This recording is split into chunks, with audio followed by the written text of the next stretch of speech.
Hello everyone, आज है 10 अगस्त और आज इस वीडियो में हम बात करने जा रहे हैं राकेश झुनझुनवाला जी के पोर्टफोलियो का एक दमदार शेयर जो 50% तक टूट चुका है इस पेंडेमिक के चलते। और काफी फंडामेंटली स्ट्रांग ये कंपनी है, लेकिन कोरोना के चलते एक बड़ी गिरावट भी हमें यहाँ पर देखने को मिली है। तो वो शेयर कौन सा है और खरीदारी करने का सही मौका है कि नहीं, उसके बारे में भी आज हम इस वीडियो में बातचीत करेंगे। लेकिन उससे पहले अगर आपने अभी तक चैनल को सब्सक्राइब नहीं किया है तो प्लीज अभी इसे सब्सक्राइब कर लीजिए, क्योंकि आगे भी बहुत सारे वीडियोस हैं जो आपको काफी ज्यादा हेल्प करेंगे। तो चलिए शुरू करते हैं। तो जिस शेयर के बारे में हम बात करने जा रहे हैं उसका नाम है वीआईपी इंडस्ट्रीज। 260 रुपए के आसपास ये शेयर ट्रेड कर रहा है। आज जब मार्केट में बढ़िया रैली देखने को मिली है तब वीआईपी इंडस्ट्रीज के शेयर में एक भयंकर गिरावट भी है। हालांकि कोई खासा एक्साइटमेंट नहीं है, लेकिन फिर भी एक गिरावट हमें देखने को जरूर यहाँ पर मिली है। पिछले एक महीने की बात करें तो एक महीने में इसके शेयर में 1.5% की मामूली ग्रोथ देखने को मिली है। 250 रुपए के ऊपर शेयर था, बढ़िया रैली आई थी, 305 रुपए तक भी गया, लेकिन बाद में शेयर नीचे ही नीचे टूट रहा है। पिछले एक साल की हम बात करें तो पिछले एक साल में वीआईपी इंडस्ट्रीज में 34% की गिरावट है। 506 रुपए तक का हाई बनाया था इसने और 200 रुपए तक का लो भी बना है। तेजी गिरावट, तेजी गिरावट, तेजी गिरावट, तेजी गिरावट।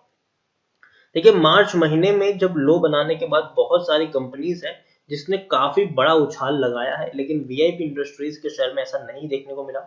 वीआईपी इंडस्ट्रीज के शेयर में कोई खासा उछाल देखने को नहीं मिला है। शेयर अभी भी अच्छे प्राइस पर ट्रेड नहीं कर रहा है, क्योंकि अगर अगर हम देखें तो बहुत सारी कंपनीज ऐसी है जिसमें कोविड के चलते मार्च और अप्रैल महीना जो था उसमें भयंकर गिरावट आई जरूर थी, लेकिन बाद में सब में वी शेप की अच्छी खासी रिकवरी हमें देखने को मिली।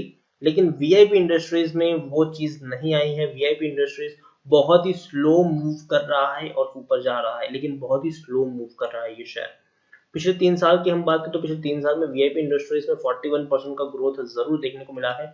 632 रुपए तक का भी इसने हाई बनाया। देखिए, कंपनी फंडामेंटली बहुत ही ज्यादा स्ट्रांग है, कोई दिक्कत की बात नहीं है, लेकिन जिस सेगमेंट में ये काम करती है वो सेगमेंट अभी के दौर में उतना सूटेबल नहीं है।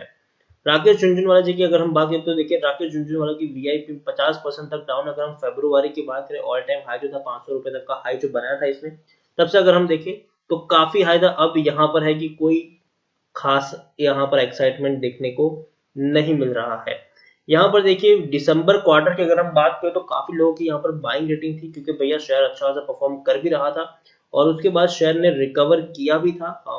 आप देखिए, और अभी अगर हम देखें तो जो टारगेट प्राइस है वो 250 से 280 के बीच में देखने को मिल रहा है, और जो अपने करंट प्राइस के आसपास ही है। तो कोई मतलब कोई खासा एक्साइटमेंट भी अभी भी इसमें देखने को नहीं मिल रहा है। इवन नतीजे भी जो आए वो उतने अच्छे नहीं है।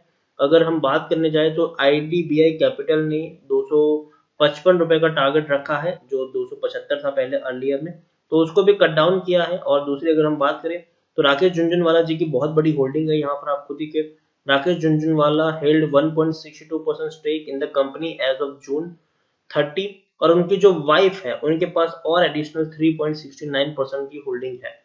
मतलब दोनों का कंबाइन करे तो 200 करोड़ रुपए का निवेश राकेश झुनझुनवाला जी का वीआईपी इंडस्ट्रीज में देखने को मिल रहा है, और ये बहुत बड़ा निवेश है। 200 करोड़ रुपए तक का निवेश यहाँ पर देखने को मिला है। बहुत सारे जो ब्रोकरेज हाउसेस है उनकी कुछ खास एक्साइट मतलब रिकमेंडेशन नहीं है, हालांकि होल्ड करने की रेटिंग जरूर है। और आप देखिए, Edelweiss see the stock as ₹248 which is discount on Friday closing. तो देखिए, 250 रुपए का टारगेट प्राइस इडलवाइज ने दिया है। कोटक सिक्योरिटीज की भी अगर हम बात करें तो कोटक सिक्योरिटीज ने भी टारगेट प्राइस 280 रुपए के आसपास का दिया हुआ है। तो 300 रुपए के ऊपर कोई भी इसको रिकमेंड नहीं कर रहा है। और देखिए, रीजन भी यहाँ पर साफ है कि टूरिज्म सेक्टर को अभी भी पिक होने में 1 साल तक का वक्त लगेगा। 1 साल तक का वक्त लगेगा टूरिज्म को अभी भी पिक होने में। और अब देखिए, the marriage season brings in 30% of demand for the luggage bag and तो देखिए, अभी जो कोविड के चलते दिक्कत यहाँ पर यह है कि बहुत सारे जो मैरिज है पोस्टपोन हो रहे हैं। तो जो बैग्स ये लोग बनाते हैं, चाहे हम स्काई बैग्स की बात करें, वीआईपी बैग की बात करें, कैप्रेसी की बात करें, कई सारे बैग्स ये लोग बनाते हैं, तो उसमें 30% की डिमांड आ जाती है मैरिज के सीजन में ही। लेकिन अभी मैरिज सीजन ही पोस्टपोन हो रहा है, वेडिंग बहुत ही कम लोग अभी कर रहे हैं, और इस क्वार्टर में कहीं ना कहीं इसको झटका लगने की संभावना भी जरूर है। लेकिन हाँ, शेयर फंडामेंटली स्ट्रांग है तो वक्त रहते रिकवर करेगा, लेकिन रिकवर करने में इसको वक्त लगेगा। कोविड पहले हटना चाहिए, टूरिज्म सेक्टर शुरू होना चाहिए, वापस से लोगों की जो लाइफ है ऐसी नॉर्मल होनी चाहिए, तब जाकर आपको वीआईपी एक बढ़िया प्राइस पर ट्रेड करता हुआ देखने को मिल सकता है। स्मॉल कैप स्टॉक है ये, 3700 करोड़ के आसपास का मार्केट कैप है। इसका एनएससी में देखेंगे तो 13 लाख के आसपास का वॉल्यूम है, ज्यादा बड़ी क्वांटिटीज भी आपको यहाँ पर देखने को नहीं मिल रही है। प्रमोटर के पास 53.30% की होल्डिंग है, एफआईएस के पास 4.14% की होल्डिंग है, म्यूचुअल फंड के पास 9.67% की होल्डिंग है, इंश्योरेंस कंपनी के पास 2.44% की होल्डिंग है। बहुत सारी क्वांटिटीज यहाँ पर इंश्योरेंस कंपनी ने खरीदी हुई है जून के क्वार्टर में। यहाँ पर आप देखेंगे प्रमोटर की बात करें तो डीजीपी सिक्योरिटीज लिमिटेड है, जिनके पास 26.11% की होल्डिंग है, एक भी शेयर गिरवी नहीं है, 13 म्यूचुअल फंड्स के अंदर पैसा लगा है, 66 एफआईएस भी यहाँ पे इन्वेस्टेड है, और हाईएस्ट पब्लिक शेयर होल्डर में आप देखें राकेश झुनझुनवाला आपको देखने को मिल रहे हैं 5.31% की एक बहुत बड़ी होल्डिंग के साथ। तो राकेश झुनझुनवाला जी का बहुत बड़ा पैसा यहाँ पर लगा हुआ है, 200 करोड़ से भी ज्यादा का पैसा इन्होंने लगाया हुआ है। इंडिविजुअल इन्वेस्टर होल्डिंग 23.41% है, 160% का डिविडेंड पे करता है, और इसी साल इन्होंने फरवरी महीने में 3 रुपए 20 पैसे तक का डिविडेंड भी पे किया है।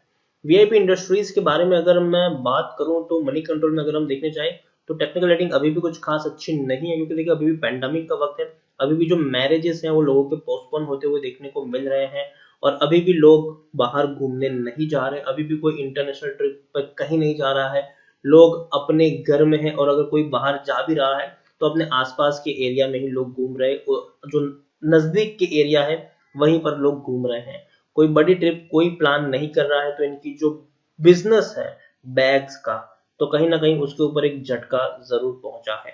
अभी भी हाई पी के ऊपर पहुंच चुका है, 385 का है, जबकि इंडस्ट्री पी 26 है। अब देखिए बुक वैल्यू 38 है, प्राइस टू बुक वैल्यू 6.72 है, ईपीएस 0.67 और दिल्ली 55 के आसपास है। According to Moneycontrol user 78% लोग खरीदने की सलाह दे रहे हैं, 11% लोग बेचने की बात को, 11% वो लोग होल्ड करने की नसीहत दे रहे हैं, मतलब 89% लोगों का यहाँ पर पॉजिटिव व्यू है। उनका मानना है कि खरीदारी की है तो बने रहो, फ्रेश बाइंग करना चाहते हो तो कर सकते हो, डरने की कोई जरूरत नहीं है, जबकि 11% लोग यहाँ पर बेचने की भी सलाह दे रहे हैं। जून क्वार्टर में नतीजे अच्छे नहीं थे, अब खुद देखिए कितना बड़ा इनका बिजनेस अफेक्ट हुआ है, जहां 500 से 400 करोड़ तक के इनकी इनकम होती थी वो 60 करोड़ भी नहीं हो पाई है, मतलब बिक्री हो ही नहीं पाई है, लॉकडाउन था पूरा का पूरा, सारे इनके जो बैग्स की बिक्री थी वो बंद पड़ी हुई थी, कुछ भी बिक नहीं रहा था। तो आप देखिए इनकम में कितना बड़ा लॉस यहाँ पर हुआ है इनको। तो नेट प्रॉफिट भी 50 करोड़ से ज्यादा का इनको नुकसान हुआ, जो इससे पहले 9.5 करोड़ का प्रॉफिट था वो बाद में 50 करोड़ का लॉस हुआ। इससे पहले कंपनी 35 करोड़ तक के मुनाफे करती थी, मार्च क्वार्टर में धीरे धीरे ये प्रॉफिट कम हुआ और जून में नुकसान में कंपनी चली गई।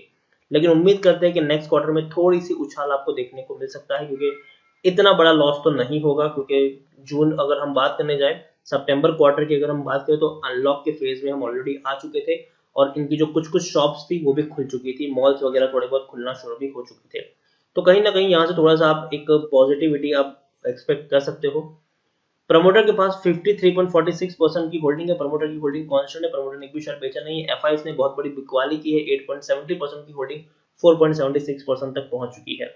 म्यूचुअल फंड की बात करें तो म्यूचुअल फंड ने थोड़ी सी खरीदारी की, यहाँ पर जरूर की है, 7.07% की होल्डिंग 10.40% तक पहुंची, लेकिन इंश्योरेंस कंपनी ने सबसे ज्यादा खरीदारी की है, पहले कुछ भी नहीं था, बाद में 0.98% की होल्डिंग, और अब तो 2.44% की होल्डिंग भी देखने को मिल चुकी है आपको इंश्योरेंस कंपनी के पास। देखिए ओवरऑल वीआईपी इंडस्ट्रीज फंडामेंटली काफी अच्छा शेयर जरूर है, काफी अच्छी ब्रांड्स है इनकी, लेकिन दिक्कत यहाँ पर यही है कि टूरिज्म इंडस्ट्रीज को अभी पिक होने में टाइम लगेगा, मैरिज सीजन भी आएगी जरूर, लेकिन फिर भी उतनी ज्यादा साड़ी आपको देखने को नहीं मिलेगी। तो वही है कि लोग घूमने बाहर जब तक जाएंगे नहीं, जब तक टूरिज्म इंडस्ट्री पिक करेगी नहीं, तब तक ये शेयर पे प्रेशर जरूर क्रिएट होगा, और अभी भी मुझे लगता है कि नेक्स्ट 3-4 महीने के लिए इनका बिजनेस थोड़ा सा अफेक्ट हो सकता है। लेकिन फिर भी जैसे ही सिचुएशन नॉर्मल होगी, याद रखें दिवाली के बाद या फिर दिसंबर के बाद ये शेयर आपको काफी अच्छे प्राइस पर ट्रेड करता हुआ देखने को मिल जाएगा। तो खरीदारी की है और आपका नजरिया अगर लंबी अवधि का है तो आपको यहाँ पर बने रहना चाहिए। शॉर्ट टर्म का नजरिया है तो आपको ये शेयर में कभी भी नहीं होना चाहिए, शॉर्ट टर्म में ये कोई बड़ा चमत्कार नहीं करने वाला है। तो शॉर्ट टर्म का नजरिया है तो आपको यहाँ पर नहीं होना चाहिए, लेकिन लॉन्ग टर्म का नजरिया है तो यकीन मानिए बहुत ही दमदार कंपनी है ये, आप चाहे तो बने रह सकते, लेकिन फ्रेश बाइंग करने की सलाह मैं नहीं दूंगा, क्योंकि मुझे लगता है कि अभी भी शेयर में थोड़ी सी गिरावट बाकी है। तो अभी खरीदारी करना उतना अच्छा नहीं रहेगा, शेयर थोड़ा और नीचे जाए तब जाके हम थोड़ा सा खरीदारी का मन यहाँ पर बना सकते हैं। ओवरऑल लंबी अवधि का नजरिया है, कम से कम 1-1.5 साल का नजरिया है खरीदारी इस शेयर में बने रहने का, तो ही खरीदारी करिएगा, वरना ना ही करे तो बेहतर होगा। कंपनी बढ़िया है, जरूर रिकवर कर लेगा, डरने की बातचीत और यहाँ पर डरने की कोई जरूरत भी नहीं है। तो इसी के साथ वीडियो को एंड करूंगा। अगर आपको वीडियो पसंद आया हो तो प्लीज इसे लाइक करो, शेयर करें। अगर आप पहली बार है तो प्लीज सब्सक्राइब करो। वीआईपी इंडस्ट्रीज के बारे में आप क्या सोचते हैं वो भी आप मुझे कमेंट लिखकर बता सकते हैं। Thank you.